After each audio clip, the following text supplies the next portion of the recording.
Okay, so this was a surprise class today. I was expecting Elisheva, but I'm so happy because I feel like this is an important one. It's an important topic. It's something we all struggle with, and I feel like it's the foundation of everything. Okay, so who remembers what we spoke about last time? Okay. Are you okay? You can see me okay? Yeah. Okay, so what we spoke about last time was the seed of creation, okay? And when you understand the seed of creation, you understand the tree, the bark, the leaves, and the fruit, okay? So this seed of creation, this analogy applies to everything. And you're gonna keep this in mind. What does Kabbalah mean?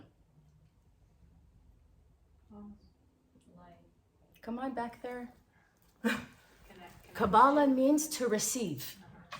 Everything we're studying is how to be a vessel. Okay, the light is constant. We don't need to study the light. The light is just pure sharing constant. You need to study and learn how to be a vessel that can contain that light, that can contain the blessings. Okay, so that's what Kabbalah is. We're meant to receive everything. You're meant to receive all the fulfillment, the peace of mind, the happiness, the finances, the children, everything. You're meant for it. If you don't have it, it's because you're not tapping in to the light. You're not creating the right vessel to attain the light. Okay, so we're good? Okay, so the last class, what we spoke about, the element of creation was there was light, right? Before the Big Bang, there's light, the light just shares. But in order for light to share, what do you need? It has to reflect off of something, right? If you put a candle in outer space, you don't see it because it's not reflecting off of something. So that moment, yeah, you need darkness. That moment where the light was sharing, it had to share, it immediately created a vessel. What do we learn from this? We learn that the fulfillment comes before the desire. That means whatever you want, before you know you want it, the blessing is there. Okay? In Farsi, they say every time you have a kid, they would say the baby's born with its bread, or it's born with its blessing, or there's some kind of saying like that. Baby comes with a loaf of bread. Something like that. What does that mean? That means as soon as there's a vessel, okay, the vessel existed because the fulfillment was already there. The example I gave last time is, imagine I have a product. Imagine I'm selling chai, okay? If I have a desire to share this chai, and the desire is really because I think people are gonna love it, it's gonna help people, not because I wanna make a buck, not because I want everyone to like me, not because I want everyone to respect me and think, ooh, she made the best chai, but if it's really because I think the chai will benefit you, okay? As soon as I have the desire to share my chai, there will be born in somebody a desire to receive the chai. Okay, so the giving comes before that fulfillment. Okay, so that was a deviation. We're going back. The endless light was sharing. It created a vessel. The vessel was receiving. Doesn't that sound perfect? What was the problem? Back row. We have like imperfections that we need to cleanse from our soul. Like Okay, so you jumped ahead. So it's okay. So what happens is the vessel that was receiving wants to be like the light. We want to be like the creator. We have an innate feeling to also be like the light. But could the vessel share with anybody? No. It was made to receive. It's a vessel. It can't share. So what happened? Instantaneous. It says stop. It broke. It shattered into a million pieces. That's the moment of the Big Bang. That's what science calls the Big Bang. We were all one soul as the vessel. We shattered and we said, we need to earn the light. We don't want to receive it for free, okay? That place of receiving unearned light is known as bread of shame, okay? Nobody likes it. An example I gave is if you have a friend sleeping at someone's apartment and they're unemployed and they're eating all your stuff and you don't mind, but that person feels shame, okay? The same feeling is when the 18-year-old the kid turns 18 and he has an unlimited trust fund, and now it matures and he gets it. What happens? Doesn't everybody want to have $40,000 as a teenager with an unlimited credit card? What happens? He's receiving too much unearned energy. It's going to self-destruct. That's what an atomic bomb is too. An atomic bomb is just too much energy without a vessel. Okay, so in that moment, the light was sharing to the vessel contracted. It's called simsum. Simsum means contraction. Okay, it contracted, it pulled away, and a new contract was created. The vessel, okay, meaning us, created a new contract, and we said to the light, hey, we don't want to receive unearned light. The new rules are we're going to earn the light. How do you earn light? Physical and spiritual work, from pausing, from whatever it is. You wake up, what do you feel immediately? You need energy. What do you need to do? You need to get dressed, go to the gym. You need to do things to earn the energy. And if you don't, and you just lay in bed, what happens? You snooze, 2 hours later, you feel worse. Okay? So that is the seed of everything. The way I'm going to explain it is, okay, I used this example before because it works so well. So excuse me if you've heard of it before, but here it goes. You have a light bulb. Anyone knows how it works, or a battery? Okay, you have a positive pole, you have a negative pole. Okay, so what happens? The electrons move, okay, in a direction. There's a continuity that's happening, right? It loses its electron, the other one gains an electron. How do you have the everlasting light? There's a filament in between, okay? The filament holds the two poles apart so they don't touch. What happens when the positive pole and negative pole touch? What happens if there's no filament? There's a short circuit. There's a short circuit. What is a short circuit? Malfunction, like it's not working. What do you It's see? not flowing. What do you see? Darkness. It pops. You see a burst of energy, and then you see darkness. Okay? So what is this filament? This is restriction. This is the vessel breaking away from the light. This is pause. Okay? So this is a 3-part system. Okay? This 3-part system is at the root of everything. Okay? Everything we do has to have a 3-part system. Your relationship with another person, it's not me and you. It's me, you, and the Creator. Okay? And I'll explain that a little bit more as we go along. That's why in Christianity, it's a 3-part system. It's the Father, the Son, and the Holy Ghost. Okay? The 3-part system comes up a lot everywhere. Okay? They also call it in Kabbalah, the right column, okay, it's called chesed. It means mercy. The left column is gevurah. It's the element of judgment. The middle column is called tiferet. It's where the balance is. We're always aiming, we're living here. Okay, this is where we live. Okay. Sorry, it was judgment. What was that? Giving, chesed, giving. You give with your right, you receive with your left. Judge, it's the element of judgment. This is like background info. Okay, and we want to stay where the filament is. So when we're pausing, we're here. Magic happens in the restriction. Magic happens in the pause. In that moment where you pause, you paralyze the Satan. You paralyze the negative force that exists. Okay, that's where you have free will. That's where you move up your destiny. Okay, so you want to stay there. The other thing that happened at that moment, the same time as the Big Bang, imagine there was a curtain that fell between us and the Creator, okay? This curtain, it's like a klipa. Klipa means shell, okay? Just imagine a curtain. Imagine I put a curtain on the lamp. Every time we pause, every time you're not reactive or you're working on your tikkun, that's what pause is, you're working on your tikkun, you're chipping away at that blanket. You're chipping away the curtain that prevents us from connecting to the light. You got it?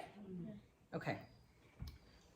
So this is a little bit deeper, but for those of you who took Kabbalah 1 before, and this is your second time, maybe it'll sit a little bit better. What is the bread of shame? What is our bread of shame made up of? Does anyone remember from Kabbalah 2 from last time? That bread of shame, that klipa, that curtain, is made up of our tikkun. Okay, so when you eliminate your tikkun, you're accessing the light every single time. That's why it's so important to work on your tikkun, what you came here to fix. Okay, any questions? Okay, so remember, we see the world through the lens of our tikkun. So if my tikkun is selfishness or greed or judgment or whatever it is, it's like I have like virtual reality, like glasses, and I'm just going to see the world through that. So let's say I struggle with, I don't know, kids or marriage or finances or whatever it is. I'm going to look at people and I'm going to be like, wow, that person has it easy because they have love. If you have love, you have everything. Why? Because I have a tikkun of not feeling loved, right? Or I'll look at someone else and be like, wow, they have money, so what else do you need in life, right? I will think that they have it easier because my tikkun is that, okay? So you see the whole world through the lens of your own tikkun. Okay, we're good? Okay, now for the fun stuff.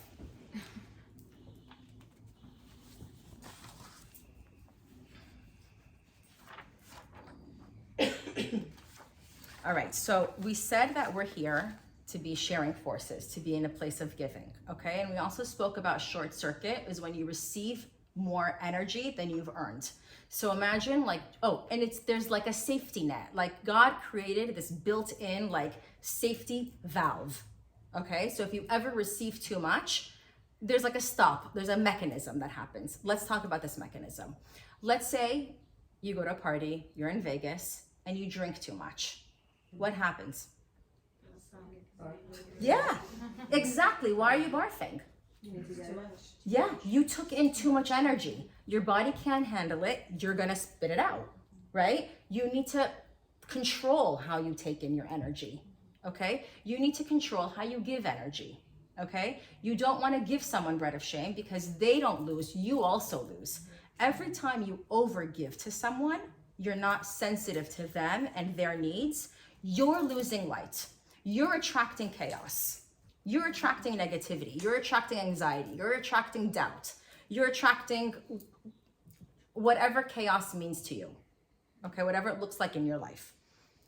So, let me think of an example. Okay, here's an example.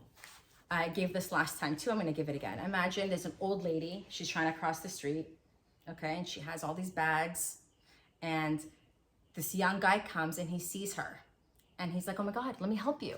And she's like, no. And he's like, no, I'm gonna carry your bags. He's coming from a giving place. He means well, he wants the best for her, and he's carrying her bags across the street. Then he carries a little old lady across the street, and meanwhile, she's like, no, please, no. The bus comes and leaves, and she's like, I wanted to catch the bus. Was he coming from a giving place? Yes. Did he mean well? Yes. Okay. Did energy flow from one direction to the other? Did he put in spiritual work? But he was the worst part of her day. Why? He wasn't attuned to what her vessel needed. Her vessel didn't want to cross the street, right? So how many times in our life are we thinking we're giving? And I had a phone call personally a few days ago, I think it was last week, where someone was trying to do something good for another family that I'm helping, and the family didn't want it. And I kept trying to explain it to this volunteer. I know you're coming with love, and I know you really want to give, and I know you mean well, and I know you're putting in the effort, the cost, all this stuff, but she doesn't want it. If we're not sensitive to the other person, okay, it's like overflowing my cup, right? If you give me this much water, this much tea, it's perfect. I can enjoy it. I can drink it. If you give me more, even though it's the best tea in the world, you're gonna cause chaos for yourself and for me.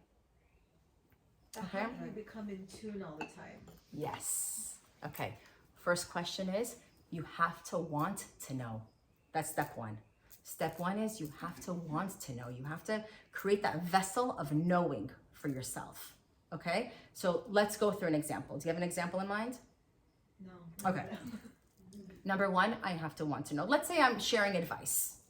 Okay? Let's say I meet someone and I just want to share Kabbalah with them. I want to change their life and I want to teach them Kabbalah and they're going to be close to the Creator and this is going to be amazing.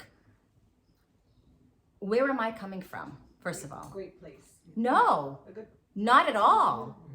That's about me. That's my desire to share. That's me. I want to give to them. That's completely the wrong place, right? I will never be able to feel the other person if I'm feeling myself. That's why all of Kabbalah 1 is removing your tikkun, working on your tikkun. Because if you're feeling you, my ego, I want to be liked, I want to change their lives, I'm feeling me, I'm not feeling what they need. But let me ask you, so like, let's say you feel like you have this special thing that you've like acquired, that you do want to share with people, that you want to improve, but not that you like share it openly, but what if you drop like a subtle thing about it and then wait and see if So they... we're going to open that right now. So the first one is wonder. Ask yourself, do they want to know? Okay. Do they have the capacity for it? Do they want to know? Will they hear it? There's some people, have you ever had someone ask you a question and then when you're answering, they're just not, they're not listening to you, Because it's not what they want to hear. right? So you have to really feel the person. Okay, that's step one. Step two is, this is where that comes in again, right? It's a three-part system. It's not just me and that person. I'm not just imparting information or love or affection or whatever it is. Step two is talk to the creator. I could Google you till the cow comes home, till the cows come home, right?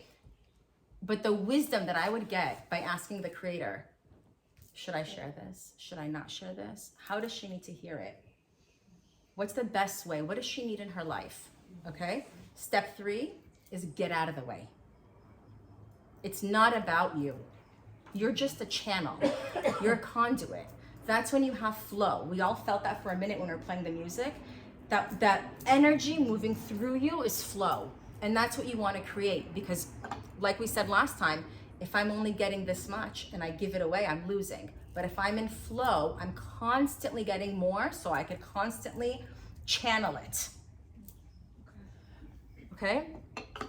So that's what you have to do, and we're going to learn more about that in Kabbalah too, but that's the basis of it. Ask, do they want to know? Should I share this? Is this something they want to know? Number two, talk to the creator. Number three, get out of the way. Yeah. Make sure it's not coming from, I want to share. Maybe I have an agenda. Let's talk about another situation. Have you ever gotten a gift that was re-gifted that you know someone gave you just to give you something? Yes. Okay. Yeah. Were they sensitive to you? No. Was it sensitive to your needs? Why did they give you the gift? They just want to get rid of it. For them. It wasn't about you. No. That's creating bread of shame. Okay, that person giving it to you accumulated bread of shame. There was an agenda. Okay, an agenda, I don't want to make it a dirty word, but when you're giving from a place of agenda, you're taking. You're not really giving, because you're taking more than you're sharing. So let's say I have a birthday party for you at my house, okay? And no, I don't want it, Sarah, please. And I'm like, Shiva, no, I want to have a birthday party for you. It can go two ways. If I'm having a birthday party so I look like the good friend, because I want to give to her, because I want so badly to make her happy, but she doesn't want it. If she truly doesn't want it, I'm burning our relationship. At the seed level, we all feel what we felt at the Big Bang. We were all there. We all have that DNA in us. We don't like to receive without earning. Okay? And when you give to someone more than their vessel allows for, you're gonna ruin your relationship.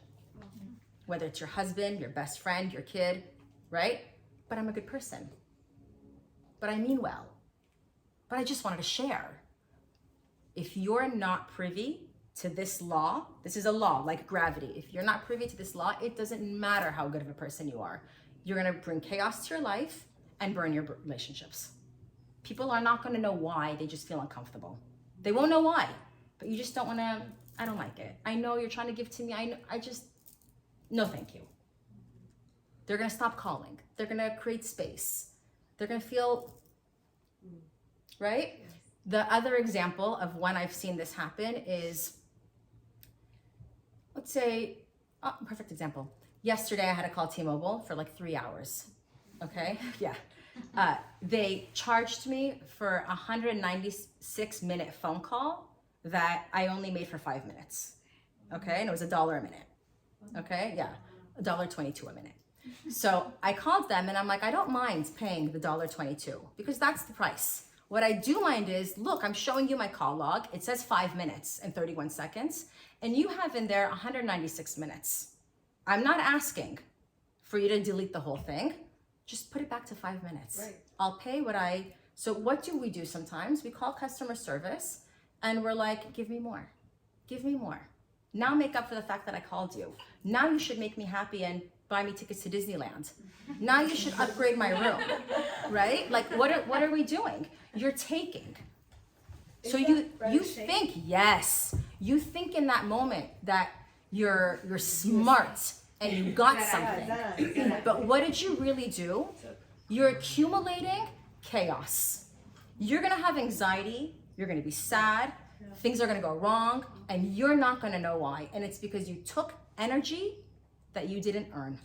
So I told the guy, do not give me any more. I just want to pay for the 5 minutes and 31 seconds. I'm happy to pay for the $5 minutes and 31 seconds, right? So if they offer you extra, you should like If they offer it, I'm really offering it. So let's go back. Do you remember when Leslie was here? We got her a cake. What's the difference? Offering it is me offering her the cake that I got her for her birthday. What was the other example of? Give me the upgrade. Now give me this. asking for. It's her going into my refrigerator and saying, I'm hungry, I'm gonna double fist the cake. It's her cake, her name is on it, it's for her. But if you're taking it at the wrong time and not receiving it, Kabbalah means to receive, not to take, you're gonna have chaos. So let's say you're destined for the 12 ounces, okay? God wants to give you 12 ounces. He wants to give you 36 ounces.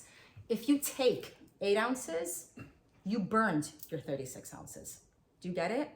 If you take what's not given to you, okay, you're not gonna get what's coming for you.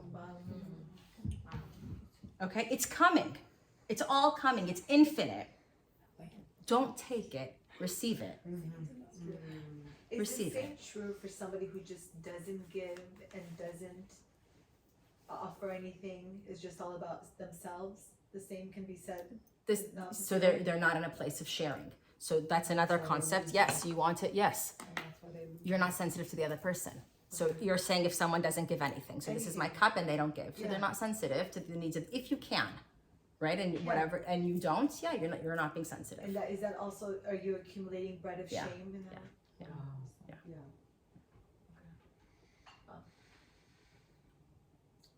That's a heavy one, right? They're stealing your light. But can it also be her tikkun to that person? It's yes.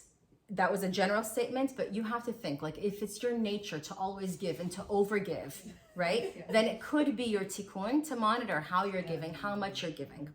If you're always like the person to no, I can't, no, whatever, then it's going outside of your nature. Right? Any questions, or should I move on? Okay. So we said the light is infinite. Let me see how we're doing on time. Okay, we said the light is infinite. How do you connect to the light? How do you stay in that place? Remember we said that we called it the 99 and the 1%. Do you remember that? The world above the curtain, where the light is, where the sun is always shining without the clouds, it's the Ein Sof. It's the infinite realm. It's also called the tree of life. Okay, you'll hear these phrases around. Where we live is the physical world. It's the 1%, okay? And it's the tree of knowledge, good and evil. So what does this mean? This means when I say 1% and 99, it's because this is 1% of reality. We think it's everything, it's not. The 99 is where it's at. We want to function on that level, okay? We don't want to function on the 1%. So you're always trying to stay in that consciousness. How? By having the relationship with the Creator. How? By keeping that in mind, by coming from a giving place, by being in a place of pause. When you're there, you're operating on a higher level, okay? So let's say now with this, you get in a fight with somebody, right?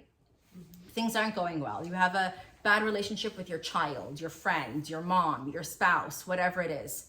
Whose fault is it? Who said that? Yes. Let's say the person, you say, oh, but it's 1 ounce their fault, 99 mine. You missed it. You've completely missed it. Everything is your responsibility. When you change, your movie change, the destiny changes, everything changes. When you operate on the 99% level, when you're operating in Ein Sof with the tree of life, everything moves up to that place. Never operate on the physical realm. Never argue with someone, fight with someone. What does that mean? That means if I'm so upset that I can't get to that point, I don't do anything. If I'm coming from, it wasn't fair to me, they hurt me, they did that on purpose, he didn't know, he came late, he didn't help me with the kids. Whatever it is, okay, you're operating on physicality. You don't want to be here. You'll never win. You'll never, when I say you'll never win what we really want, right? We all have those friends who complain, right? They see the negativity in life, and they're right. You get in an argument with them, they're right. They have logic, they're completely right. But I don't want to be their friend. Why? They're operating here. What happens? That's going to suck your energy. There's another thing, we'll get into it later, but just because I brought it up, I'm going to say it. We have an inner light and an outer light, okay? Our inner light and then surrounding light. Your surrounding light and everyone else's surrounding light shares information. So when I'm hanging out with Merda John, okay, his surrounding light infiltrates my surrounding light and then becomes my inner light. So whoever you're with, you want their consciousness to be yours or higher. Otherwise, it will bring you down. What if it's a very surface level friendship? Is that still You keep them as acquaintances. The second you rely on them, okay, when you depend on them, you rely on them, whether it's for advice, whether it's for friendship, whether it's for fun, whether it's for whatever it is. Once you rely, you've now enmeshed your consciousness.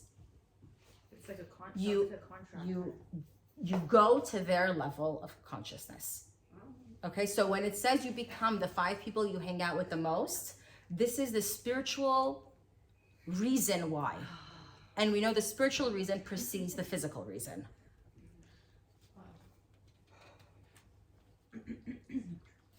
Okay, come from a giving place. Okay, giving bread of shame.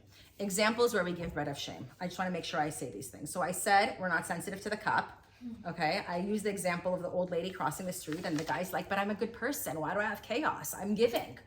But if you're giving where the other person doesn't want to receive it, you think they do. Does anyone want to give an example of how this plays out in their lives? Yes. Oh my god, it's so easy, and I think everyone can relate. Okay, I'm hosting Shabbat. It's gonna be 5 or 10 people. Mother-in-law, mom. من واسه غذا میارم. I'm gonna cook for you. And I'm like, it's just gonna be 10 people. They bring stuff I do not like. My kids don't like it. No one eats it. And then I'm stuck with all this extra food that I wasn't taught of thing. I was like, no, really, I've got it. And they insist on bringing all this stuff that no one eats, and then I have to throw it away.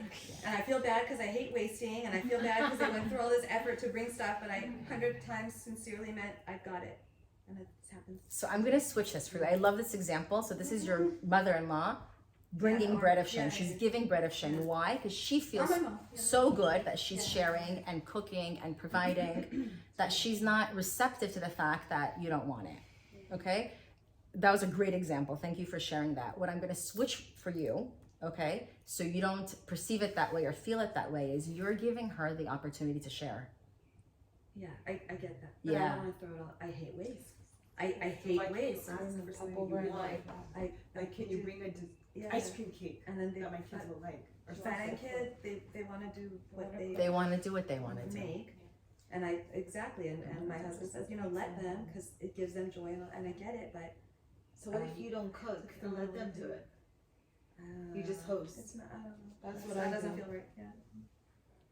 Thank you for I sharing. hate that. waste. Nice to go boxes for them to Take it out, please. That's what I would do. Styrofoam. And then they come over 5 days later and it's still in the fridge, and my husband's like, Mom, nobody likes this. We're throwing it away. And then I feel horrible, and Oh, wow. I think it's a two-way street though. Sometimes I feel like you want to give, right?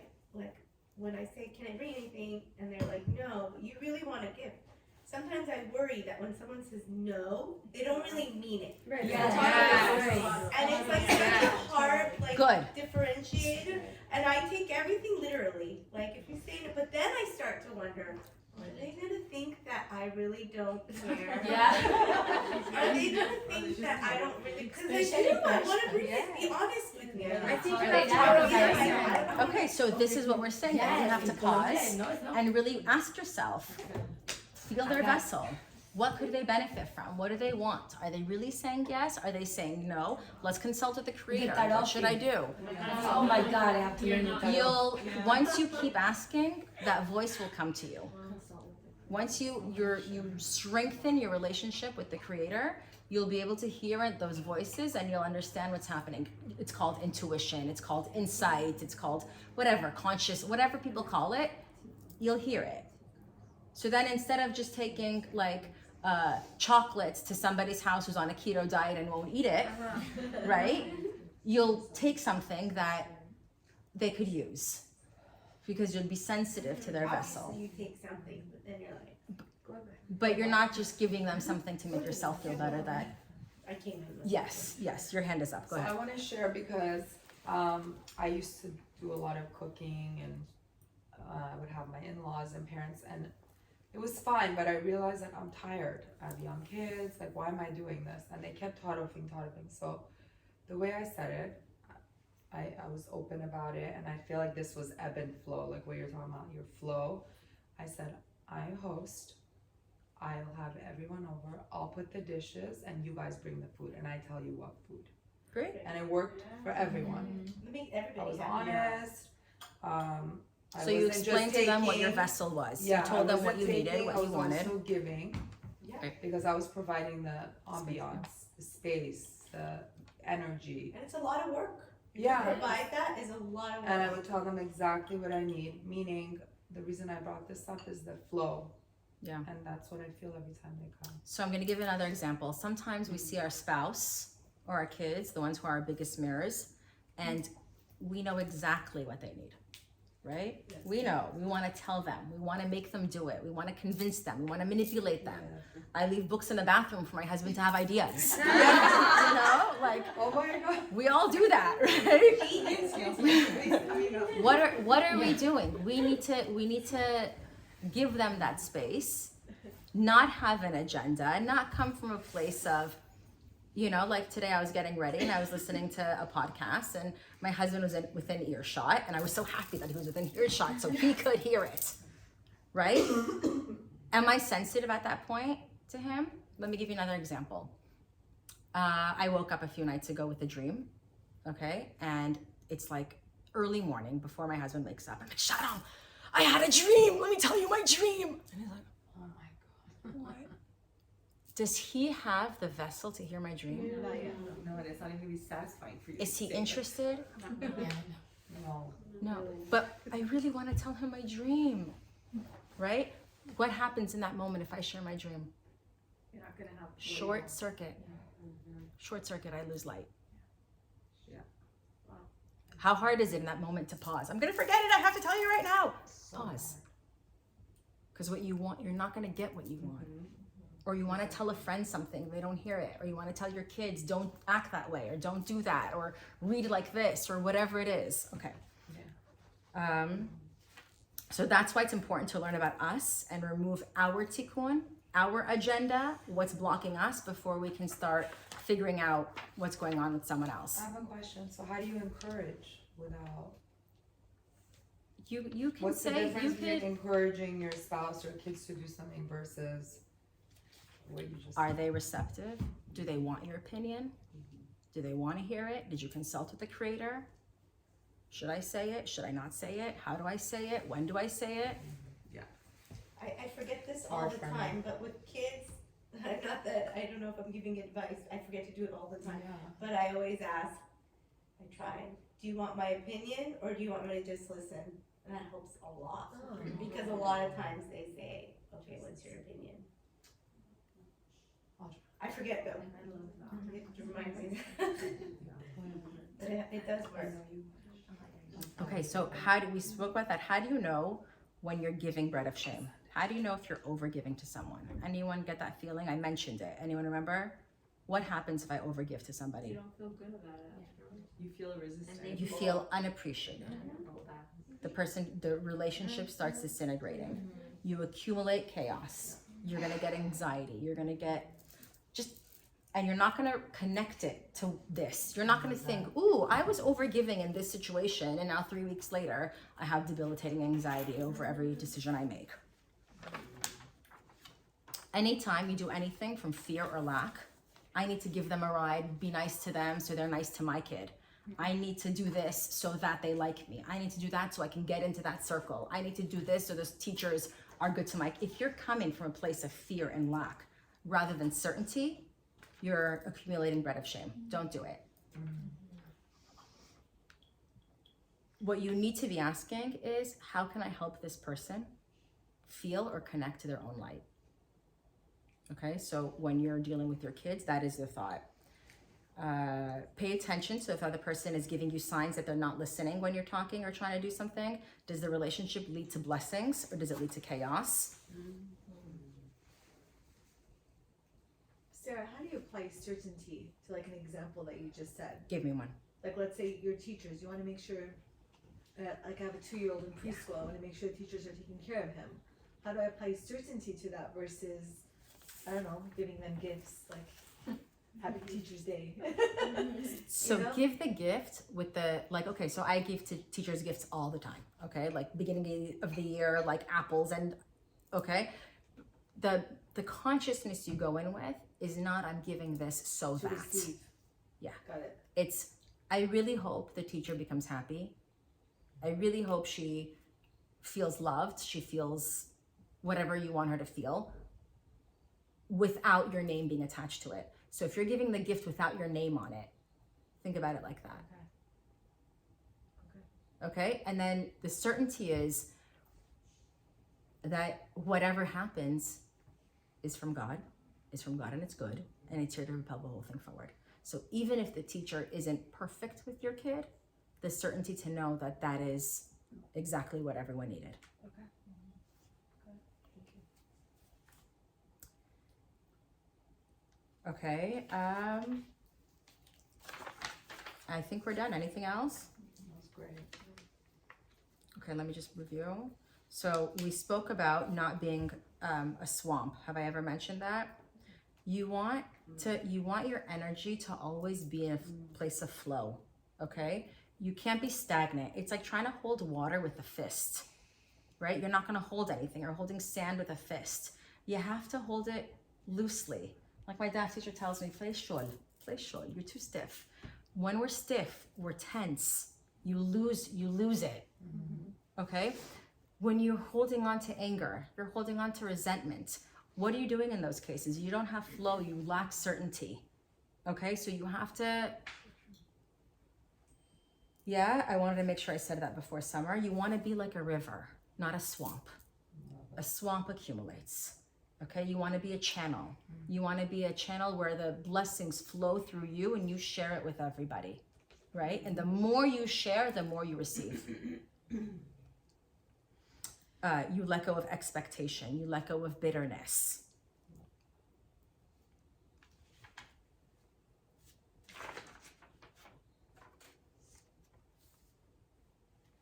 Okay. When you say, do you let go of bitterness, and does that also mean surrounding yourself with anyone that can bring that in your life? I think it's always good to surround yourself with people who have a higher level of consciousness than you, if that's what you mean. But you cannot eliminate people who are going to trigger you. That's just part of it, right? When I'm saying letting go of bitterness, why do we have bitterness? What is that? Why? Yeah, you expected something. You wanted it to go a certain way. When you have expectation, it's kind of like you don't have certainty, and it's also it leads to bread of shame. You should live in a state, I hope I give this off in a way where you can receive it. You should be in a state where, like a baby or like your dog, every time you come inside, they're surprised to see you again. Like, oh my God, you came back, right? They don't take it for granted. They're not expecting you. What happens after you're married for a while? Like in the beginning, you're like, oh my God, they're home. What happens? It's not like, yeah, hi, you're here again. It's you, right? What happened? You have this expectation of how it's gonna go, of who it is, if they're gonna come back.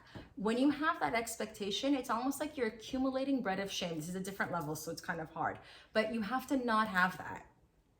You have to not have that. Every time, it's like getting your salary, your paycheck. you have to look at that paycheck and it's like, oh my God, someone mailed me like $20,000. Yeah.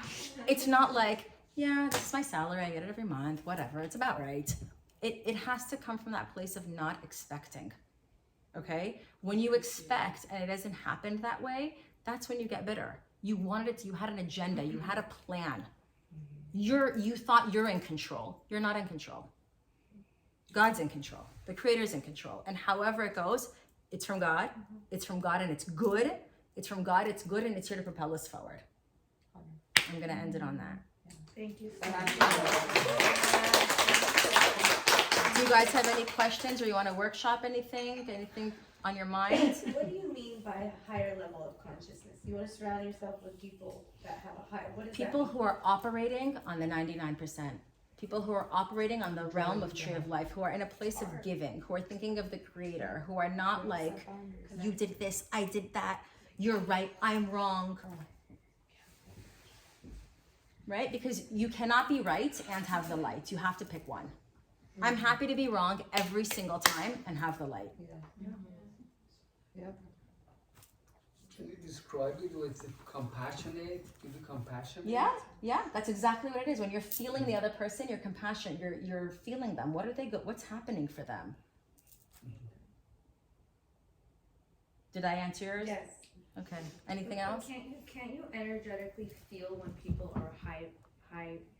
Yes, you can. It's Yes. people you want to be around. People who you flock. People want to be with people who are connected to the light.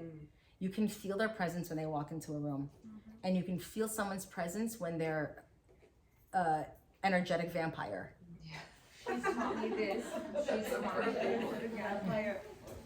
Yasmin taught me many years ago that when you leave someone's presence and you don't feel good, Yes. because I get headaches when I'm around certain people. She taught me about that. So I try to listen to my body. Thank you, Yasmin. Yeah. And that's one thing. I don't know if it'll work for you guys. Just listening to yourself in their presence and away from them. There are groups of people that I'll hang out with who I leave and I feel uplifted. And nothing happened. We had chai. We didn't do anything. But I feel uplifted. I feel good. I feel like I could conquer the world. And then there are people you hang out with where the conversation is amazing, but you leave and you just feel anxious and like, Weird. yeah. So do you It's limit consciousness. those, or you try to get Well, that? I think when you can, you can, yeah. When you can, you can. And you feel that, like what David was saying, with sales associates, sales agents, when they have an agenda, even if this is the best chai, but if you feel that I have an agenda and I'm giving it to you for my commission, I'm giving it to you so that you respect it. I want to give it to you for me. You don't want it. Why? There's bread of shame behind it. A car salesman. Every time you get a car. Yeah. So how do entrepreneurs become billionaires? They're sharing to share because they're not invested. You want to buy my product? Great. You don't want to? That's totally fine. It's not about me. Will this benefit you? Great. If not, that's fine. There's more than enough bread to go around for everybody. Enough so that you should help your competition. Because when you're not helping your competition, you're saying to the Creator, you're finite.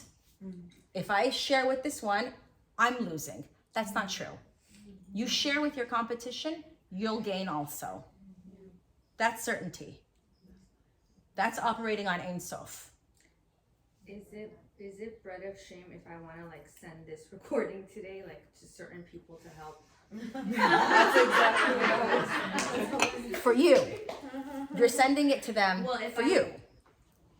No, So for your them. life becomes For easier them, when you're no, around. because I You want feel them to hear it. You I want want them them to to. They may not I feel like today was really helpful. But they may not listen to it the way That's you what she listen just to it. said. Let me give you an example. Imagine this was the first class of Kabbalah. And you guys are here.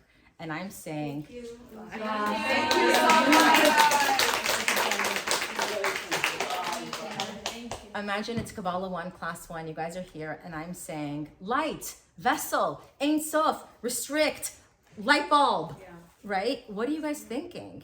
You're thinking, It's gonna make sense. she's nuts. You're thinking she's nuts. I had to wait. This is my favorite class. I used to give this first. The light bulb was first. Big Bang was first. And then I realized they can't take it. Maybe some people can, but not everyone can take it. So if you're sharing this with people, you have to make sure they want it. They want it in this format. They're receptive to hearing it from you. So like instead of sharing the tape, maybe like you could say like there's this class, it's gonna start again. If you're interested, like let me know and I'll. Or it's here if you want to hear it. Here it yeah. is. Or I'll send it, but if you want to hear it, you don't have an attachment.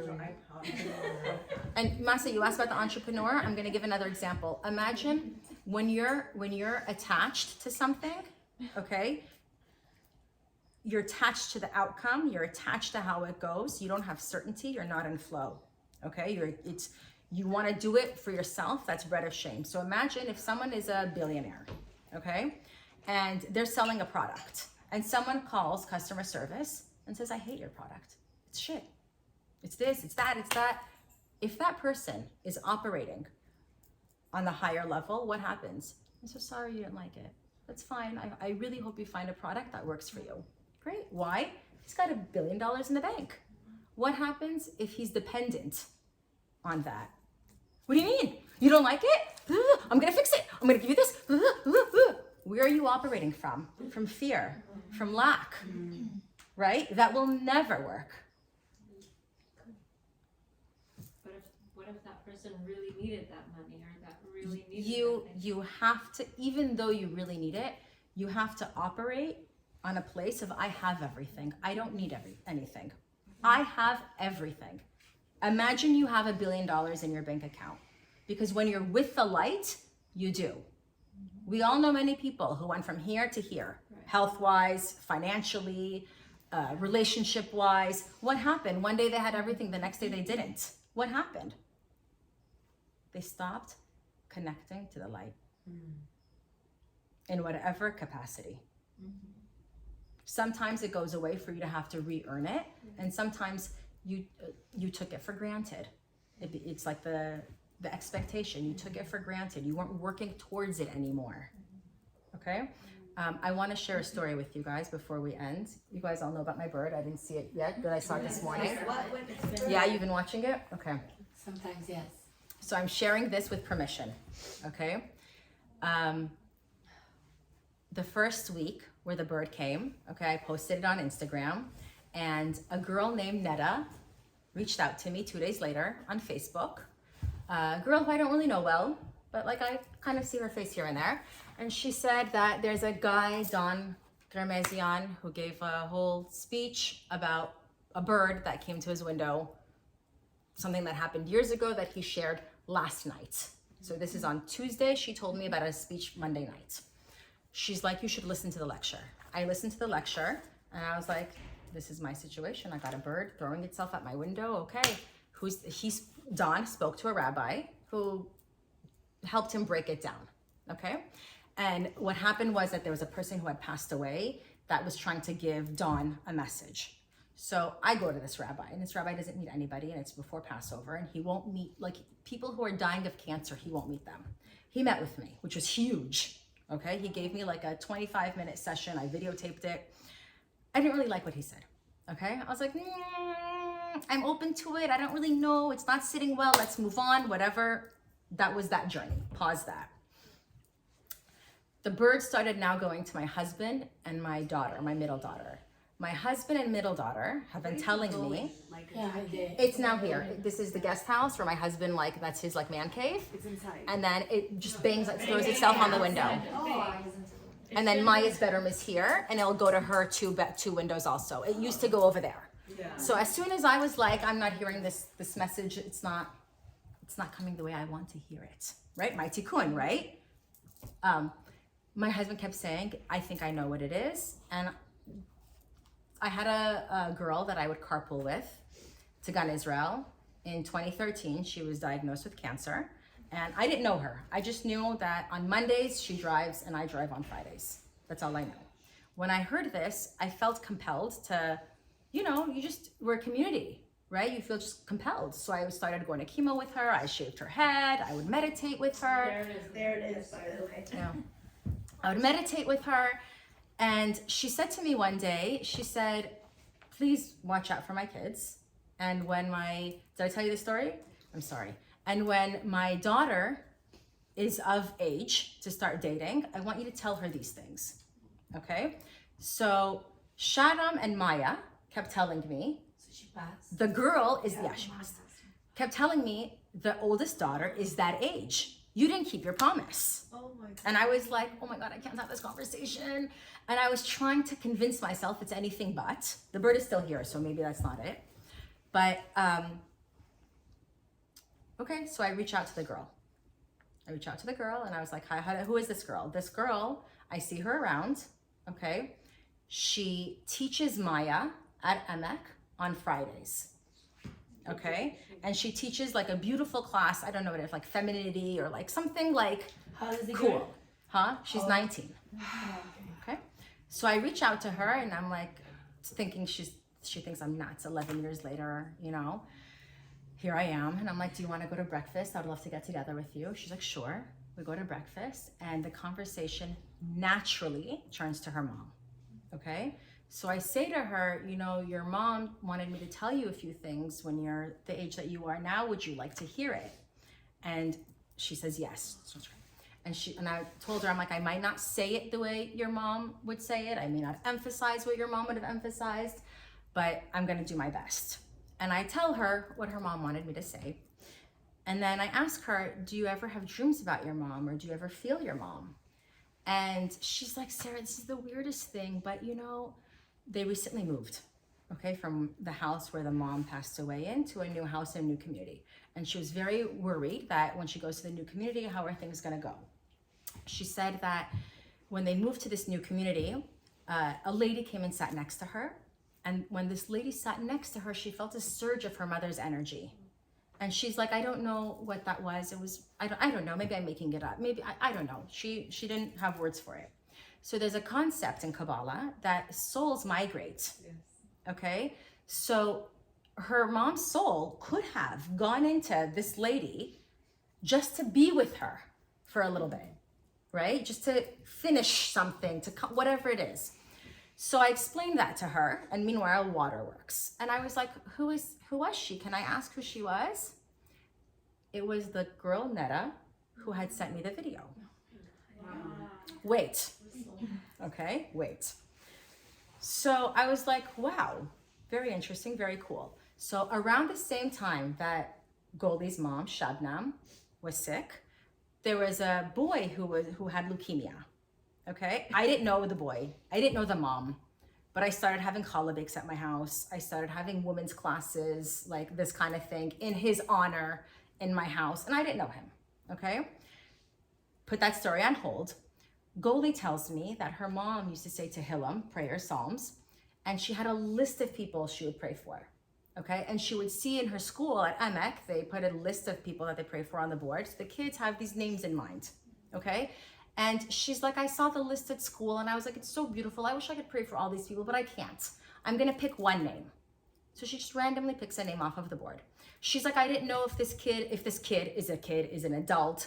Does he need to get married? Is he sick? Does he have the flu or is it something serious? He's like, I just picked a name and I'm praying for this name every single day for the past 11 years. Okay. She's now in her new community. And her brother is a little quirky.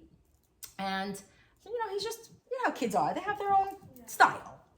And there's a boy that plays with her son, her brother, okay? There's a boy that comes and grabs his hand and plays with him. And she's so relieved that, like, we're in this community and he's being welcomed. Who is that little boy? Oh my gosh. The little boy is the boy that she was praying for all these years. She matched the name. Who is it? It's Netta's son. Oh my God. Wow. How unreal. Wow. Is this what the rabbi told you to? The rabbi didn't tell me any of that. It's, you have to dig it up. That was why my husband was very hesitant with me going to the rabbi, because it's in you. Someone else can't tell you. Maybe they have insight, maybe they can give you clues, and I'm happy I went to him. That was part of my process, maybe to dig deeper within myself. But nobody can tell me what I need to do. I need to dig deep. It's between me and the creator. That's the difference between what? How do you dig deep? You just dig deep. You ask, you pray, you meditate, you try to pick away at your Tikkun. What is it? What are the lenses? And it's not over. The bird is still coming. Apparently, like there's something more going on. But it's led me to see that. And then you see like how the creator works and how much we don't see that's there. There's so much more to be revealed. Yeah. I didn't know souls are created like that. Yeah, they migrate. When my mom passed, my mom passed when my son was 2, when he turns 2, the same day. So my mom passed, and then my husband went pick up my son. It was his birthday. So 30 minutes before, I found out my mom was just passed. So then, a few days later, maybe the same week, my son was 2. My daughter was just born, like 5 days to 10 days, maybe. And let's say, maybe less than 10 days that my mom passed, my son tells me, we're in the car, the whole family. It's like, oh, in Spanish, it's abuelita. Abuelita is here. I'm like, what? Yeah, she's here with us in the car. My son, 2 years old. In Spanish, I'm like, really? And then, what is she doing? I don't know, she's here.